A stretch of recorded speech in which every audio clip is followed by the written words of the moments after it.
भी आप सभी उम्मीद है सभी ठीक होंगे जितने भी बच्चे इस वीडियो को देख रहे होंगे। तो आज हमारे साथ में हमारे साथी जुड़ चुके हैं और यूँ कह सकते हैं बीपीएससी की परीक्षा पास करके टीचर लगे हुए हैं। बहुतों का सपना यूपी टीजीटी में टीचर बनने का होगा, लेकिन कब हम यूपी टीजीटी की तैयारी करते-करते बिहार में पोस्ट हो गए हमें खुद ही पता नहीं चला।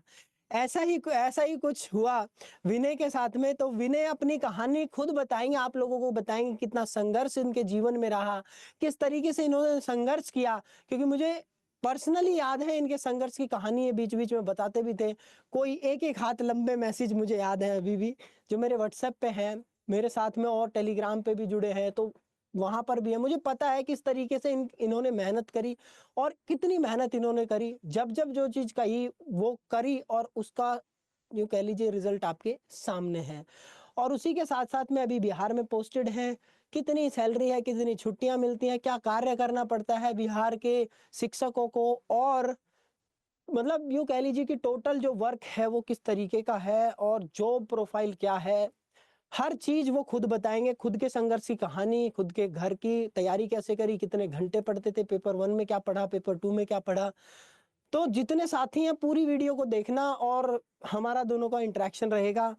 पहली चीज़ तो बहुत-बहुत धन्यवाद विनय भाई जॉइन होने के लिए, इतना समय दिया। देखो नौकरी में लगने के बाद में समय देना, मैं खुद समझ सकता हूँ इसमें बहुत समस्या आ जाती है, क्योंकि घर, फैमिली और उसके बाद में स्कूल में नौकरी, तो वो बहुत मुश्किल हो जाता है। तो ज़्यादा देर ना करते हुए शुरुआत करते हैं। आइए विनय अपने बारे में बताइए please. Thank you so much sir, आप इस प्लेटफ़ॉर्म में मुझे मौका दिया आज और हम सभी दोस्तों को जय हिंद बोलना चाहेंगे। सभी मेरे प्यारे साथियों नमस्कार। सबसे पहले संक्षिप्त में मेरा परिचय सुन लीजिए। मेरा नाम विनय कुमार यादव है, सन ऑफ श्री जगदेव प्रसाद यादव, मैं रीवा मध्य प्रदेश से हूँ। मेरी जर्नी की कहानी तो बहुत संघर्षशील रही, लेकिन इन्हीं मोनू मतकर सर गुरुजी हमारे जीवन में आए और इन्हें जब मौका मिला एक गुरु की तरह सँभाला मुझे, एक बड़े भाई की तरह मुझे गाइडेंस दिया और जो कुछ भी आज हूँ, मोनू सर के बदौलत हूँ। कई गुरुओं का मेरे जीवन में आना-जाना रहा। कहते हैं कि एक मूरत जो होती है, कभी एक लोग से नहीं बनती है, उसमें कई लोग का मार्गदर्शन बहुत आवश्यक होता है। तो ऐसे ही हमारे जीवन में कुछ मोनू मतकर सर का रोल रहा है। और मैं बताना शुरू करूँगा कि मेरी कहानी सन 2008 से शुरू हुई। मैं पहले एनसीसी लिया था, फिर उसके बाद धीरे-धीरे जर्नी हुई। मेरा सपना था कि मुझे जाना था फ़ौज में और वहाँ पर मेरी हाइट कम थी, तो इसलिए मेरा हुआ नहीं। एनसीसी की कहानी ऐसी थी कि मुझे सर ने बोला था कि तुम्हारी हाइट कम है, अगर तुम इस दौड़ में फर्स्ट आ जाओगे विनय तो मैं तुम्हें ले लूँगा। और वो मेरा बचपन था कि मैं उस दौड़ में फर्स्ट आया और उनने सर ने लिया मुझे। फिर मैं स्पोर्ट्स अकेडमी मतलब कि साई में हुआ सन 2010 में और उसके बाद यूँ मेरी जर्नी शुरू हुई। मैं नेशनल प्लेयर हूँ, 8 बार नेशनल खेला हूँ। एथलेटिक मेरा इवेंट था, 10 किलोमीटर में वॉक इवेंट करता था। नेवी का ट्रायल दिया, उसमें मेरा सिलेक्शन में 3rd हो गया, तो मैं हो नहीं पाया। जबलपुर 1 एनटीआर सेंटर में 1 साल रहा, थोड़ी हाइट की वजह से हो नहीं पाया। 6 बार का मैं एक्सीलेंट हूँ। मेडिकल फिट, दौड़ क्या फिट, हर चीज़ की तरफ से दिया सर। और उसके बाद 6 महीने महार रेजिमेंट सागर में रहा, वहाँ भी इसी बस हाइट की वजह से। तब मुझे लगा कि नहीं मुझे थोड़ा-सा बदलाव करना पड़ेगा। फिर मैंने बीपीएड एमपीएड किया और मैंने पीजी किया हुआ है ह्यूमन कॉन्शियसनेस एंड यौगिक साइंस में, रानी दुर्गावती विश्वविद्यालय से। और यूजी किया हुआ है, 2 यूजी किया मैंने, बीकॉम भी कर रखा है और बीपीएड कर रखा है बरकतुल्लाह यूनिवर्सिटी भोपाल से। और उसके बाद फिर मैंने पढ़ाई पे से ऑनलाइन मोनू सर का वीडियो देखा हमने यूट्यूब पर और मैंने दिल्ली डीएसएसबी का एग्ज़ाम भर रखा था। फिर वहाँ से मेरी जर्नी शुरू होती बीपीएड और इस एग्ज़ाम की तरफ और फिर सर का सानिध्य मिला, फिर मैंने सर का बैच परचेज़ किया और उसकी बदौलत यही है कि आज मैं यहाँ सर के सामने हूँ, आप सब मित्रों के साथ इंटरैक्ट कर रहा हूँ। तो बस यही है कि सर के लिए मैं चंद लाइनें पेश करना चाहूँगा और अपनी बातचीत भी जारी रखना चाहूँगा। तो सर के लिए चंद लाइनें हैं कि सरल व्यक्तित्व में हमको खुदाई नूर दिखता है, सरल व्यक्तित्व में हमको खुदाई नूर दिखता है, मधुर वाणी अगर सुन लो सुकून भरपूर मिलता है। फरिश्ते थे कभी हमने सुना था बात सच निकली, फरिश्ते थे कभी हमने सुना था बात सच निकली, हमें तो आप में भगवान का एक रूप दिखता है, हमें तो आप में भगवान का एक रूप दिखता है। तो मेरे जीवन को सबसे सहज और सफल बनाने वाले और कोई नहीं है। वो कहते हैं ईस्ट और west Monu sir is the best, तो मोनू मधुकर सर हैं। आज मैं जो कुछ भी हूँ मोनू सर की बदौलत हूँ और मैं बिहार में इस समय पोस्टेड हूँ। टीआरई 2 से मेरा सिलेक्शन हुआ है। 29 दिसंबर 2023 की मेरी जॉइनिंग है और ये सर सही बोलते हैं कि मैं हर मार्गदर्शन सर से लेता था। यहाँ तक कि मैं स्टेट भरते टाइम भी सर से पूछा था कि सर इसमें ऐसा-ऐसा है, आप मेरा मार्गदर्शन करिए। सर ने बोला कुछ नहीं, बस विनय आप इसको भर दो और तैयारी में लग जाओ, ज़रूर आपका सिलेक्शन होगा। कदम-कदम पर सर ने मेरा साथ दिया, बोल रहे हैं कि जब ज़रूरत पड़ी एक गुरु की तरह सर ने मुझे गाइडेंस दिया। जहाँ मैं थोड़ा-सा टूटता था तो एक बड़ी भाई की तरह मुझे सँभाल लेते थे। तो सर मतलब ऐसा है कि एक बार किसी सेशन मैंने सुना था कि कोई भाई बोल रहे थे कि सर का समझ नहीं आता है, तो मैं बोलता हूँ कि समझने की बात नहीं है, बस सर के व्यक्तित्व को समझिए, आप जीवन में हर मुकाम हासिल कर लेंगे, ठीक है? किसी का टॉपिक लेक्चर नहीं भी समझ में आ रहा है, बस उसको थोड़ा-सा कंसंट्रेट होके सुनिए और मुझे लगता है कि देखिए पढ़ाने को तो हर कोई हर चीज़ पढ़ाता है, आप लोग खुद ही सभी शिक्षक सहपाठी हैं, ठीक है? आप हो सकता है मेरे से बड़े होंगे, कुछ हम-उम्री होंगे, तो मैं ज़्यादा तो नहीं जानता लेकिन इतना ज़रूर जानता हूँ कि हर व्यक्ति कहते हैं हर चीज़ पढ़ाता है, लेकिन सबका अपना एक अलग तरीका होता है। नज़र कहते हैं ना कि नज़र को बदलो नज़ारे बदल जाएँगे, नज़र को बदलो नज़ारे बदल जाएँगे, कश्ती को बदलो किनारे बदल जाएँगे।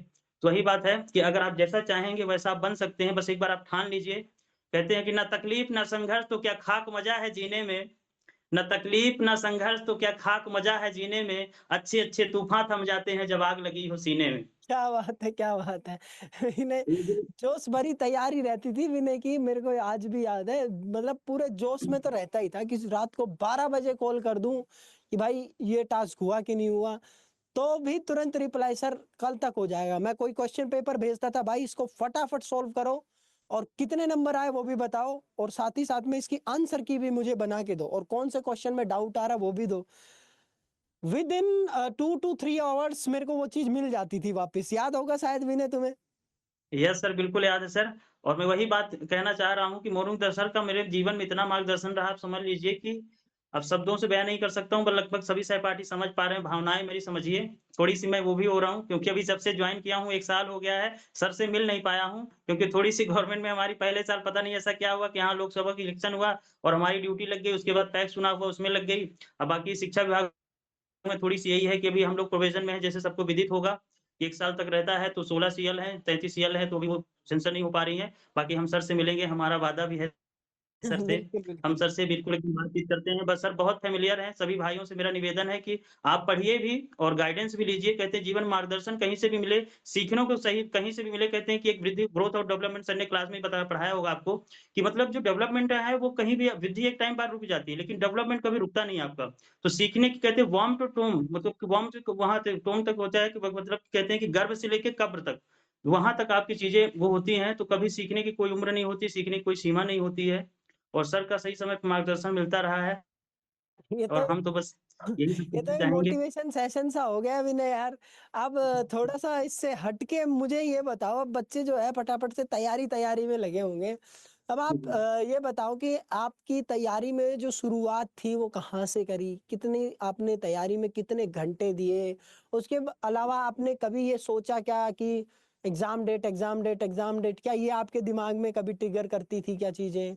या क्या आपको वो चीज़ थी जो मोटिवेट करती थी? सबसे पहले आप बताइए शुरू से कि कैसे-कैसे आपने तैयारी करी? किन संघर्षों से आप गुज़रे? जी, स्ट्रैटेजी मैं ये बताना चाहूँगा कि जब मैंने कॉलेज की पढ़ाई किया था बीपीएड को तो सारी चीज़ को मैंने अच्छे से पढ़ा था। लेकिन मैंने जब कॉम्पिटिशन लेवल पे देखा तो सोचा कि वहाँ पर बहुत ज़्यादा डिटेल में थ्योरी है, उसको अपन को शॉर्ट्स नोट्स बनाने हैं, जैसे आप बताते थे वीडियो में। फिर मैंने आपका लेक्चर शुरू करना पहले यूट्यूब से मैं सर वीडियो देखता था, आपके नोट्स बनाता था, बाद में आपकी पेड क्लास मैंने जॉइन किया। अभी भी सर मेरा वैलिडिटी है 25 फरवरी 2025 तक और अच्छा। अभी भी कभी टाइम मिलता है तो मैं देखता भी हूँ। और तो बहुत अच्छा लगता है मुझे सर, इसीलिए मैं बोलता हूँ कि पढ़ने को कभी कोई अंत नहीं है, ज्ञान जितना भी आप अर्जित करिए। हमेशा कहते हैं आप ऐसा ज्ञान अर्जित कर लीजिए कि नौकरियाँ तो खुद चल के आती हैं। और रही बात सर तैयारी की, तो तैयारी सर मैं कभी घंटे में तो ऐसा नहीं था, लेकिन हाँ सर जब मैं सिटिंग बैठता था लगभग 5 टू 6 आवर देता था एक सिटिंग में। और ये था कि मैं जो भी टॉपिक उठाता था सर पूरा उसको कंप्लीट करता था। मतलब उस टॉपिक से रिलेटेड मैं पहले पढ़ता था, फिर उसके एमसीक्यू खुद से बनाता था, उसको सॉल्व करता था। कहीं पे मतलब डाउट होता था तो उसको फिर से रिसॉल्व करता था, देखता था कि कहाँ मेरे मार्क्स कम हो रहे हैं। और जैसे आपके वो फिजिकल एजुकेशन के टेलीग्राम पे ग्रुप था, फिजिकल एजुकेशन जिंदाबाद को उसके बहुत सारे प्रश्न आपने डालते थे, तो उसको मैं सॉल्व करता था। तो वहाँ से मेरी तैयारी बेहतर हुई और मैं रिवाइज़ करता था। जो आज पढ़ता था, फिर उसको 3 दिन बाद फिर से रिवाइज़ करता था, फिर उसको 6 दिन बाद एक बार रिवाइज़ करता था, ऐसे करके मेरी तैयारी होती थी सर। और बहुत सारे नोट्स जैसे ओलंपिक डेट है, बाकी चीज़ें हैं, तो मैंने दीवार पे सब कुछ चस्पा कर रखा था, ये सारी चीज़ें, जैसा कि आपको दिखाया था मैंने वीडियो में भी। तो यही हाँ। है। जी, जी। और उसी के साथ और कैसे रही थी तैयारी की और क्या मुश्किलें आई थी? किस तरीके से आपका मोटिवेशन तैयारी था? के दौरान और ऐसा जैसे जीवन में कहते हैं कि जीवन की रेखाएँ हैं कि आपके हमेशा जीवन में अप्स एंड डाउन आते रहते हैं। अगर कोई व्यक्ति ये बोले कि मैं 24/7 मोटिवेट रहता हूँ, तो बिल्कुल झूठ बोल रहा है। मैं ऐसा बिल्कुल भी नहीं बोलना चाहूँगा कि नहीं मैं बहुत बड़ा वो था। मैं एकदम बर्थ से ही ऐसा बिगिनर था, एकदम पहले से चमकता हुआ सितारा था, तो ये बिल्कुल नहीं है, ठीक है? हम भी किसी फैक्ट्री में नहीं बने हैं मेरे दोस्तों, हम भी कहीं से नहीं बने हैं, मैं भी माँ के गर्भ से जन्म लिया हूँ, मैं भी बाहर आके सारी दुनिया देखा हूँ, बाहर आके चीज़ें सीखा हूँ। गुरुओं का मार्गदर्शन ज़रूर रहा है, उचित समय पर सही लोगों का मार्गदर्शन, सानिध्य मिलता रहा, इसलिए आज मैं इस मुकाम पर पहुँच चुका हूँ। आप भी बिल्कुल पढ़िएगा, बस वही कहते हैं कि खुद का हौसला मत गवाइएगा। अगर आप खुद के अंदर वो हौसला रखते हैं, तो दुनिया को सारा काम कर सकते हैं। मैं खुद इस बात को मानता हूँ, मिडिल क्लास फैमिली से मानता हूँ, 10 लोग का परिवार है, खुद मेरी इकलौती अभी गवर्नमेंट जॉब है। तो ये मैं बिल्कुल कहूँगा कि अगर मैं कर सकता हूँ, तो आप सभी लोग कर सकते हैं। मन के हारे हार है, मन के जीते जीत है। कहते हैं अगर मान लो तो जीत है, ठान लो तो मान लो तो हार है, ठान लो तो जीत है। तो अगर आपने खुद से वादा किया है, खुद से कमिटमेंट किया है कि नहीं मुझे जीतना है, हर हाल में जीतना है, तो डेफिनिटली आप जीत जाएँगे। दुनिया की कोई ताकत नहीं रोक सकती है। कहते हैं कि अगर आप खुद से मन से चाह लो, तो सारी कायनात आपको उससे मिलाने में लग जाती है। तो किसी भी चीज़ में आप उसको अप्लाई कर सकते हैं। बिल्कुल, देखो यही विनय वो हैं, जो आपने कितनी बार अपनी ज़िंदगी में सरकारी नौकरी में हार महसूस करी है? कितनी बार? सर मैंने 10 बार फौज से हार मानी है 10 बार, और जी, 4 बार रेलवे का पेपर फेल 4 बार और रेलवे और जी, 2 बार पटवारी से फ़ेल हुआ हूँ और 1 बार ग्रुप 4th का भी दिया था व्यापम में, उसमें भी हो गया हूँ। 1 बार मेरिट से बाहर हुआ हूँ पटवारी क्वालिफ़ाइड होने के बाद, फिर उसमें थोड़ा-सा वो भी पेपर का ये हुआ कि मतलब ऐसा-वैसा कुछ हो गया, बहुत सारी चीज़ें हुई। तो जीवन में सर मैं इतनी असफलताएँ देख लिया था कि मुझे सफलता नाम से मतलब एकदम क्या बोलें अब, एकदम मतलब कहते हैं ना कि आँखें तरस हो गई थी कि यू आर क्वालिफ़ाइड। हमेशा वो देखता था तो वीडियो लेकिन कौन-सी थी जिसमें आपका कॉल आया था? वो मैं शायद हाँ, उसमें हाँ, सर एकदम याद है आपको, आप उस दिन लाइव क्लास ले रहे थे और वो टाइम था शायद 9:50 के क्रॉस हो रहा था। रात का हाँ, समय था और मेरा रिज़ल्ट आया था, मैं सर से बात किया था, मैं बहुत रोया था। सर बोल रहे थे कि विनय तुम ऐसे रो रहे हो, मेरे रोंवे खड़े हो रहे हैं, लेकिन मैं बोला था नहीं सर मुझे आज रो लेने दीजिए। ये मेरी हाँ। खुशी के आँसू हैं। सर भी इस चीज़ को फ़ील कर रहे थे कि भाई इतना क्यों रो रहा है? लेकिन मैं सच बता रहा हूँ कि मेरा रिज़ल्ट आया था और मैं सभी भाइयों से बोलूँगा मैं बहुत रोया था। एक दिन उसके पहले रिज़ल्ट आने की मुझे खुशी थी, तो उस दिन मुझे रात भर नींद नहीं आई थी और जिस दिन भाइयों मेरा रिज़ल्ट आया था सर उस दिन मुझे पूरी रात नींद नहीं आई थी। मुझे यकीन ही नहीं हो रहा था कि आज मैं सेलेक्ट हो गया हूँ।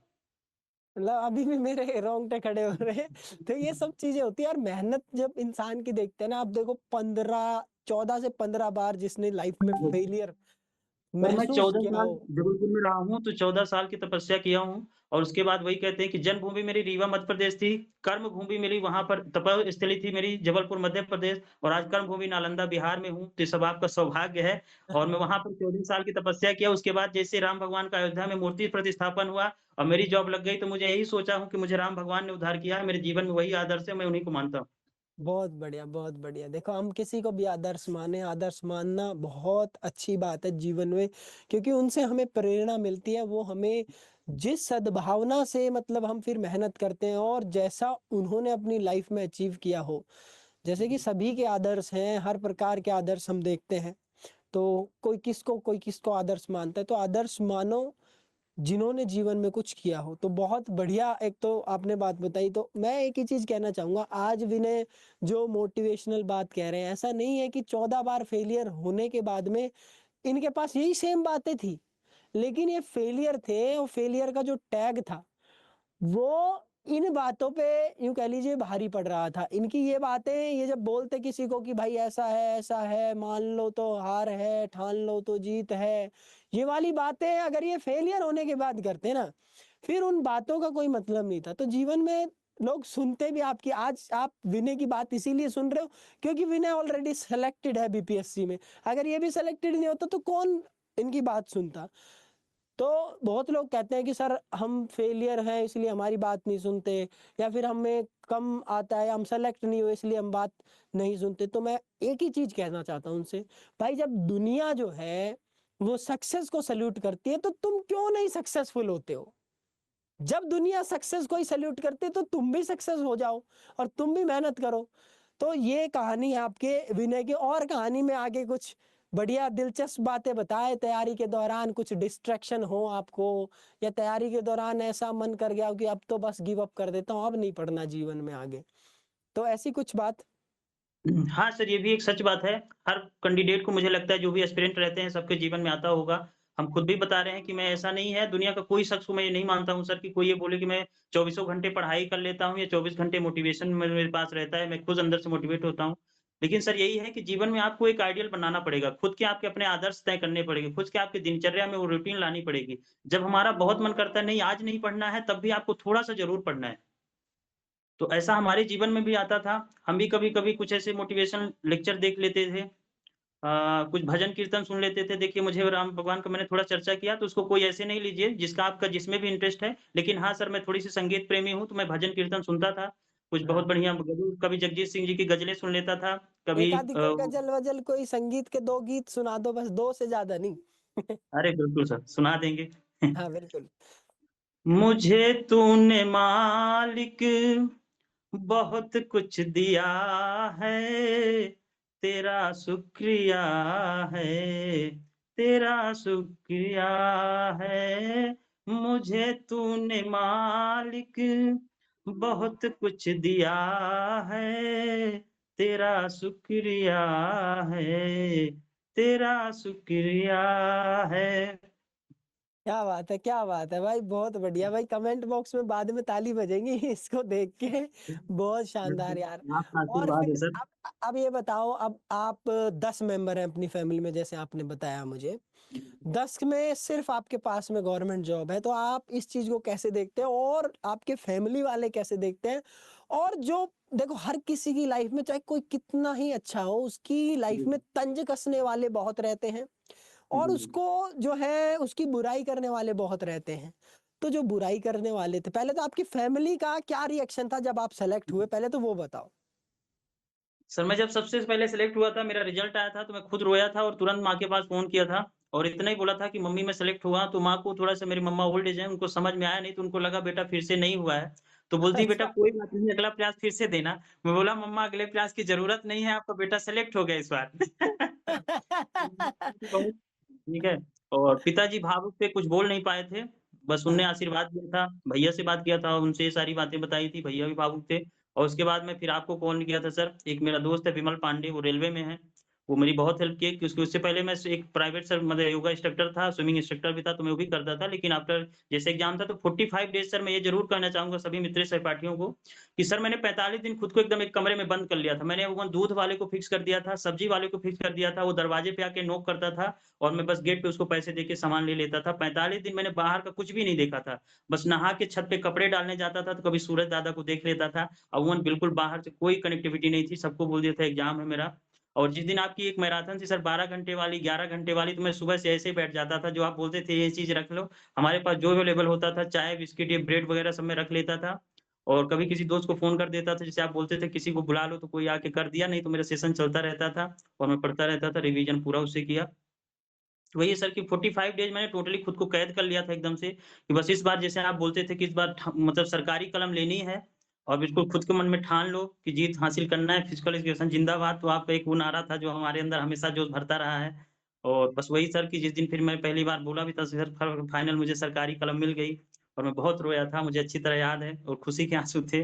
और आज भी बस वही है कि आपके सामने इंटरेक्ट हो रहा हूँ सर, सभी मित्रों से वो बातचीत कर रहा हूँ। लेकिन दोस्तों कभी भी जीवन में हताश नहीं होना है, उदास नहीं होना है। जीवन में अप्स एंड डाउन आते रहेंगे क्योंकि वो जीवन आपको जीने का तरीका सिखाते हैं।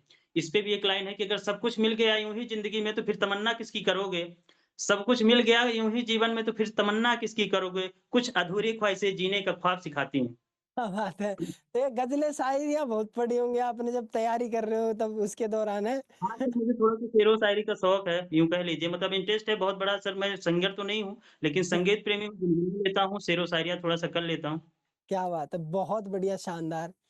अच्छा विनय अब एक और चीज़ बताएँ जैसे कि बहुत फैमिली में रिश्तेदार हो गए, जी, जी। रिश्तेदारों में या फिर पड़ोसी हो गए या फिर तुम्हारे क्लासमेट हो गए, जूनियर सीनियर हो गए, ऐसे बहुत से लोग होते हैं, जी, जी। जो मतलब जिनका काम ही होता है कि आपके किसी भी काम में बस ये करना है कि ये गलत है या जी, जी। काम में बस टाँग अड़ानी है। जी, उनका जी। और कोई काम नहीं है, उन्होंने जन्म ही लिया आपको क्रिटिसाइज़ करने के लिए। जी, जी। तो उनके क्या रिएक्शन थे जब आप सेलेक्ट हुए? जो तंज कसते थे, उनके कैसे चेहरे थे? सर, मेरा इसमें सबसे बड़ा ये है कि सबको दोस्तों को सभी को बोलना है कि आप एक आलोचक, एक प्रशंसक के रूप में ज़रूर उनको देखिए। मेरे जीवन में इनका अहम रोल रहा। कहते हैं जो आपका जितना बड़ा आलोचक होगा, वही आपका सबसे बड़ा प्रशंसक बनेगा। हाँ। मुझे सर हमेशा इन लोगों से जैसे कि दुनिया में मैं भी इसी जगत संसार में हूँ, तो इन लोगों से मैं अछूता नहीं रहा। इनका भी हमारे जीवन में बड़ा योगदान रहा। हमेशा जब कभी मेरे से बात होती थी तो यही पूछते थे और क्या चल रहा है? जैसे बोलता था तैयारी चल रही है, अरे कब तक करोगे? अब तो बंद कर दो। मैं बोलता था 14 नहीं अभी अटेम्प्ट। तो कई क्या लोग बात! पूछते थे कि कितना तैयारी करोगे? एक तो सर मेरे वहीं पे था रिसेप्शन में अमीश ठाकुर नाम था, वो बोलता था भाई अब तो बंद कर दे। मैं बोला नहीं अभी नहीं बंद करूँगा। और जिस दिन सर मेरा रिज़ल्ट आया था मैं उसको मिठाई ले गया था खिलाने के लिए, उसने एक पीस नहीं खा पाया था, बोला था कि आज मेरा व्रत है। वो मेरे लिए सबसे मोटिवेशन था, मैं उसको बताया था कि मैं तुम्हें ज़रूर मिलूँगा तुमसे अमित भाई। कोई नहीं, जिस दिन व्रत टूट जाता उस दिन ले जाते फिर काजू कतली। नहीं सर, फिर उसके बाद मेरी जॉइनिंग थी। मैं समझ गया था वो खा नहीं पाएगा, वो अंदर से शर्मसार हो गया था। क्योंकि वो बोलता था भाई बंद कर दे, कितने साल से एग्ज़ाम दे रहा था? हम बोले नहीं 12 साल हो गए, तो बोलता अब तो बंद कर दे। मैं बोला नहीं बंद नहीं करूँगा।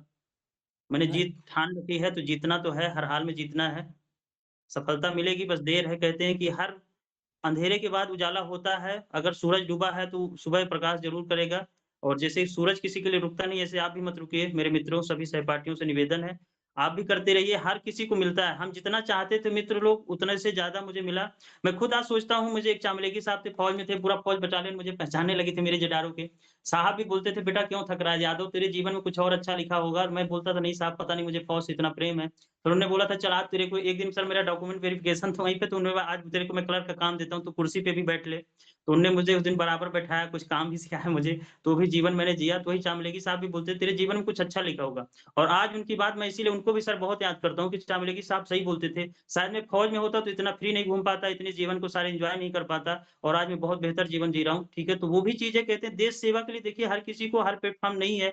हो सकता है मुझे वहाँ से सर ये चीज़ मिल गई। मैं ये सोचता हूँ कि जहाँ से मैंने शुरुआत किया था अपने स्पोर्ट्स से, आज मुझे सरकार ने वो मौका दिया, ईश्वर ने वो मौका दिया कि आज मैं कितने बच्चों को तैयार कर सकता हूँ।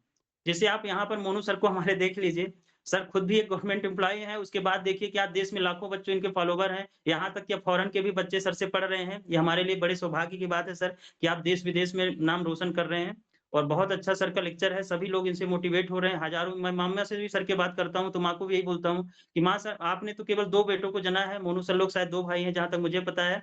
लेकिन मैं बोलता हूँ कि देश में आपके माँ हज़ारों बेटे तैयार हैं और सभी एकदम पूरे जोश के साथ हैं, तो आप कभी ये मत सोचिएगा।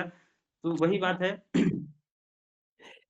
बस यही जीवन में एक होता है कि आप लोग ना अपने लिए तो कुछ कर लेते हैं, वो तो एक है ही बात, सब लोग कुछ ना कुछ कर रहे हैं। अब दूसरों के लिए कितना, अब जैसे विनय देखो, आर्म फोर्सेस उनकी वजह से ही आज हम सेफली घूम पा रहे हैं, सेफली, वो सबसे बड़ा सपना था, वो कोई बात नहीं। लेकिन आप ये सोचो कि आप कितने और ऐसे बच्चे तैयार कर दोगे अब स्कूल में रहते हुए जो कितने आर्मी, नेवी और आपका एयर फोर्स में जाके देश की सेवा करेंगे। तो आप जी, तो एक ही फौजी बन पाते अगर आप जीवन में बनते, लेकिन यहाँ जी, से आप कितने फौजी तैयार कर देंगे। तो ये जी, ईश्वर की मतलब एक जो माया होती है उसको कोई नहीं समझ पाया, जो जो उसने सोच रखा है ना, सोच के देखो आप एक नॉर्मल अगर जगह पे खड़े हैं, ज़मीनी स्थल पे खड़े हैं या समुद्री तल स्तर पे खड़े हैं, तो कितना देख पाएँगे 2 किलोमीटर, 4 किलोमीटर, 10 किलोमीटर। लेकिन सोच के देखो कि आप 10 मंजिल चढ़ जाएँ तो कितना देख पाओगे? 20 मंजिल कितना देख पाओगे? बुर्ज खलीफा पे कितना देख पाओगे? चाँद पे चढ़ जाओ कितना देख पाओगे? वो सोच के देखो वो सृष्टि के ब्रह्मांड में कहाँ बैठे हैं, जो आपको देख रहे हैं। तो उन्होंने जो सोच रखा होता है ना जीवन में, वो एक अलग ही लेवल होता है। मतलब मेरा किसी टाइम पे जीवन में सच बता रहा हूँ, मेरा भी किसी टाइम पे सपना हुआ करता था केवी में टीचर बनना है। हम जब बीपीएड कर रहे थे तो सोचते थे, जो हमारे सीनियर केवी में लग जाते थे, मतलब बड़ी इंस्पिरेशनल नज़रों से देखते थे हम यार। मतलब यार नौकरी लग गई, 4th ईयर पास होते ही नौकरी लग गई। तो वो चीज़ जो थी, क्योंकि जीवन में जिसने गरीबी देखी होती है, उसे पता होता है नौकरी की क्या कीमत होती है। तो वो सपना था किसी टाइम पे। और 2021 में जब केवीएस का 2023 में जब केवीएस का मेरा हुआ, तो मैंने वो जॉइन भी नहीं किया। जॉइनिंग लेटर भी आया, प्रिंसिपल का फ़ोन भी मेरे पास में आया। सोच के देखो, जो मतलब ड्रीम जॉब है, आज भी बहुतों की ड्रीम जॉब होगी, वो हमने जॉइन भी नहीं करी। तो एक जो ऊपर वाले ने सोच के रखा होता है ना, वो आपके लिए वो एक अलग ही लेवल होता है। ये तो और आप मैं भी लोगों था के उस लिए। रेस में और अफ़सोस कि मैं 10 नंबर से रह गया था पहले। हाँ, तो ये देखो अभी शुरू से कुछ तो और मैंने आपके लिए सोचा नया कि सोच आप रखा है। के 2 पेपर निकाले और उसको बताया था आपको उसके बाद ये बिहार का स्टेट दिया और ये फाइनल सेलेक्टेड हुआ सीआरई 2 में। हुँ। बाकी अब विनय, इन बच्चों को आप ये बता दो कि जो बीपीएससी की तैयारी कर रहे हैं या कोई भी और एग्जाम की तैयारी कर रहे हैं, तो फिजिकल एजुकेशन के कितने-कितने घंटे देते थे आप? कितने-कितने कौन-कौन से पार्ट को कितने-कितने घंटे देते थे आप? मैं सबसे ज़्यादा फिजिकल एजुकेशन को ही समय देता था क्योंकि बाकी चीज़ में जो दे रहे हैं, हर एग्ज़ाम का पहले आप सिलेबस ज़रूर देख लीजिएगा मित्रों, क्योंकि हर एग्ज़ाम का सिलेबस थोड़ा-सा अलग-अलग पैटर्न अलग होता है। जैसे हमने एमपी वाला दिया था तो उसका अलग पैटर्न था, बिहार वाला दिया तो उसका अलग था, तो इसको ज़रूर आपको देखने की ज़रूरत है। रही बात आपको ये ज़रूर ध्यान रखना है, सर भी गाइड करते हैं कि जिसका जितना ज़्यादा पोर्शन होगा, जैसे मुझे लगता है फिजियोलॉजी, एनाटॉमी से इससे बहुत ज़्यादा क्वेश्चन बनते हैं, तो उसको आपको बहुत अच्छे से देखना है। कुछ टॉपिक ऐसे जैसे टेस्ट मेजरमेंट हो गया, गेम्स एंड स्पोर्ट्स हो गया, इनसे डेफिनिटली क्वेश्चन आना ही आना है। तो इनको मैंने ऐसा कर रखा था कि 2, 4, 10, 20 गेम एकदम रट मारे थे। मैं मतलब लिखता भी था उनको, हाथ से नोट्स भी बनाता था, फिर वैसे भी रिवाइज़ करता था। कुछ चीज़ों को मैंने दीवार पे चस्पा कर रखा था, ठीक है? और जैसे इंजरी से रिलेटेड हो गए, बाकी सारी चीज़ हो गया, तो जितना भी इसका सिलेबस है हिस्ट्री से हो गया, तो इसके जो कुछ-कुछ क्वेश्चन है ओलंपिक से हो गया, तो ये बहुत ऐसे ऐसी चीज़ है जिससे आना ही आना क्वेश्चन है। तो जो चीज़ आपको लगता है कि इससे डेफिनिटली क्वेश्चन पूछे जाएँगे, उनको मोस्ट आप रिवाइज़ करिए। जिन चीज़ों को लग रहा है हाँ, थोड़ा-सा कम है, वेटेज सभी को देना है लेकिन ज़्यादातर मोस्ट वेटेज वहाँ पर आपको देना है, वहाँ पर टाइम ज़्यादा स्पेंड करना है जहाँ से नंबर आप मतलब कि जो आप गेन करने का है वो ज़्यादा से ज़्यादा हो। एग्ज़ाम टाइम में सबको प्रेशर होता है सर, मुझे भी हुआ था मतलब ऐसा लगता है कि सबको भाई क्योंकि एग्ज़ाम दे रहे हैं, तो ऐसा नहीं है कि एग्ज़ाम में किसी को कोई अगर बोले कि नहीं मुझे मेंटल प्रेशर नहीं होता तो ऐसा नहीं है। एग्ज़ाम टाइम में टाइम का बहुत महत्वपूर्ण है। तो आपको वहाँ पर टाइम मैनेजमेंट भी करना है कि इतने समय में हमें और एक्यूरेट क्वेश्चन को पहले करिए। जो सर की एक बहुत बढ़िया टेक्निक है कि आप जितने भी ऑप्शन देखते हैं उसमें से ये ज़रूर देख लीजिए कि इसका ये और ये तो हो ही नहीं सकता है। ये मैंने सर से ही सीखा कि इसका ये और ये तो होगा ही नहीं। तो अब देखिए 2 बचे आपके पास। जब ये होगा नहीं तो 2 कोई ऑप्शन बच गए आपके। बीपीएससी में ज़रूर 5 दिया था, वो बहुत लोगों को कन्फ्यूज़ किया था, 5 ऑप्शन थे। लेकिन देखिए ज़रूरी नहीं इस पे भी शायद वर्क किया गया, तैयारी थी में दिया था, शायद नहीं दिया था, ध्यान नहीं है मुझे। लेकिन मेरे टाइम में था 5 ऑप्शन था पर वहाँ पर बोर्ड से मतलब लिया गया था निर्णय कि शायद अब हटा दिया जाएगा, 4 ही ऑप्शन रहेंगे। तो ज़्यादातर एग्ज़ाम में 4 ही ऑप्शन रहते हैं, तो उसमें ज़रूर आपको ये देखने की ज़रूरत रहेगी कि इसमें से 1 और 1 नहीं होगा। तो जैसे आपको फिर 2 बचते हैं उसमें 50-50% खेलना होता है। तो ध्यान रखिएगा हमारा सबकॉन्शियस माइंड ऐसा है कि एक बार हमें हिंट ज़रूर करता है।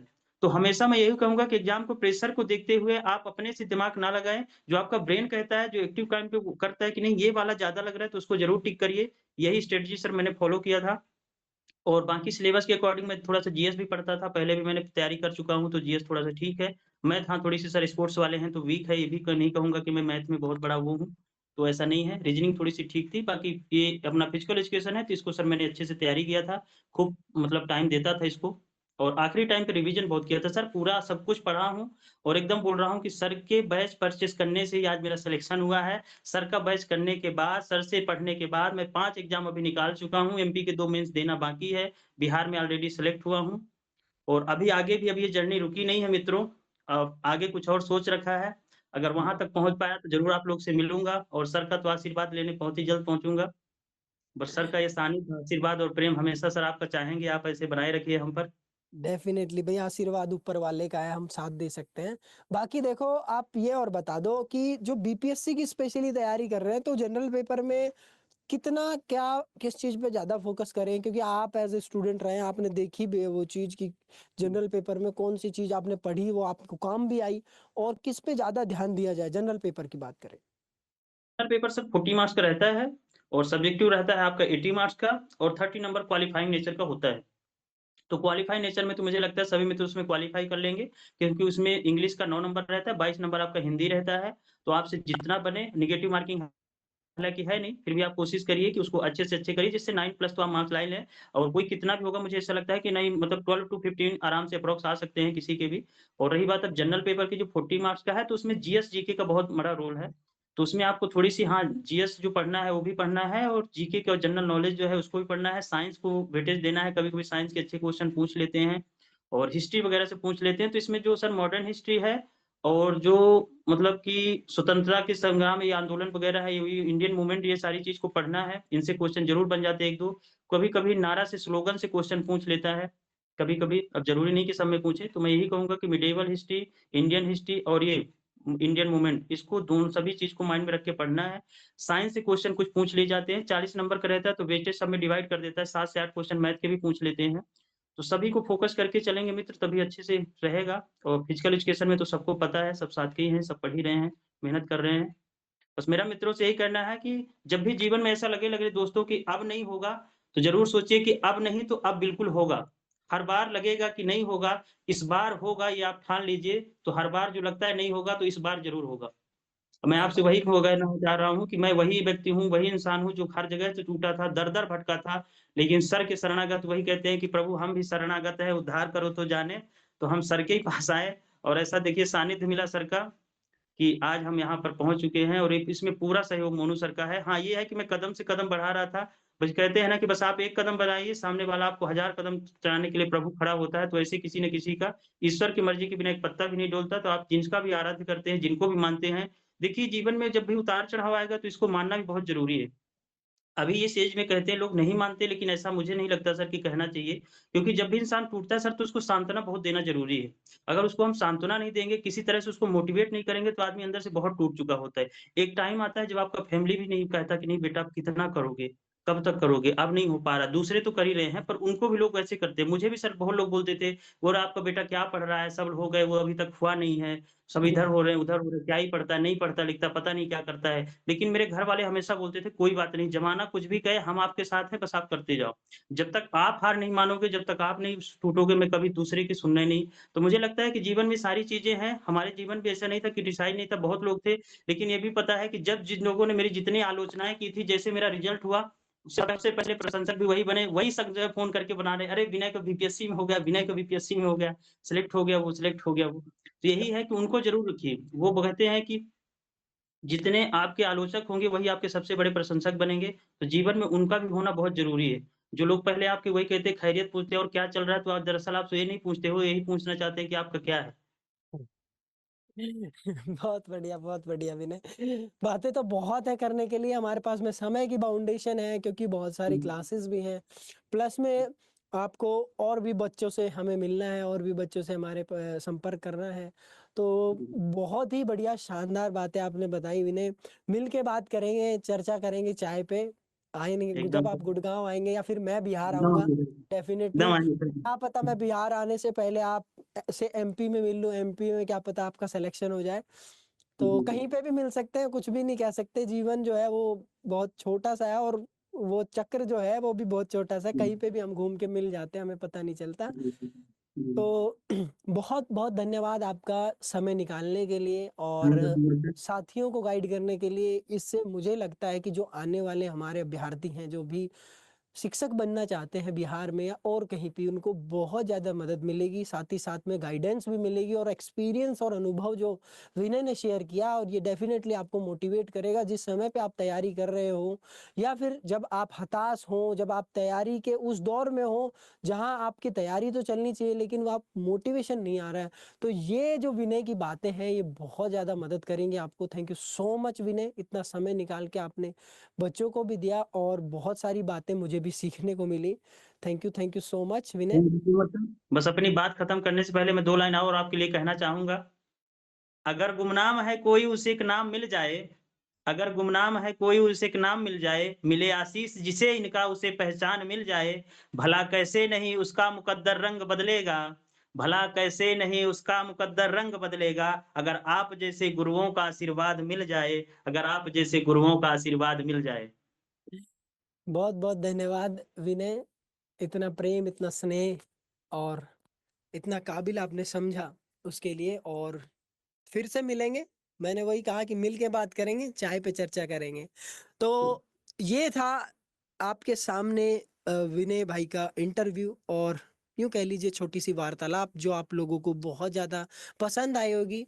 और अगर आपका कोई भी सवाल है तो कमेंट बॉक्स में आप लिख देना। मैं नहीं तो विनय ज़रूर इस सेशन में आपके कमेंट्स के रिप्लाई करेगा, वो ज़्यादा बेहतर तरीके से करेगा। इसमें हमने सैलरी का डिस्कशन नहीं किया, कितनी सैलरी मिलती है, वो आगे कभी और चर्चा करेंगे उस पे। तो आज इस क्लास को यहीं ख़त्म करते हैं। Thank you so much for joining us. जय हिंद, जय भारत, फिज़िकल एजुकेशन ज़िंदाबाद। चैनल को सब्सक्राइब कर देना, वीडियो को लाइक कर देना अच्छा लगे तो। और उसी के साथ-साथ में बाकी हमारे चैनल पे जुड़ जाएँ आप, 5 बजे हम मिलते हैं यहाँ पे, ठीक है? Thank you so much.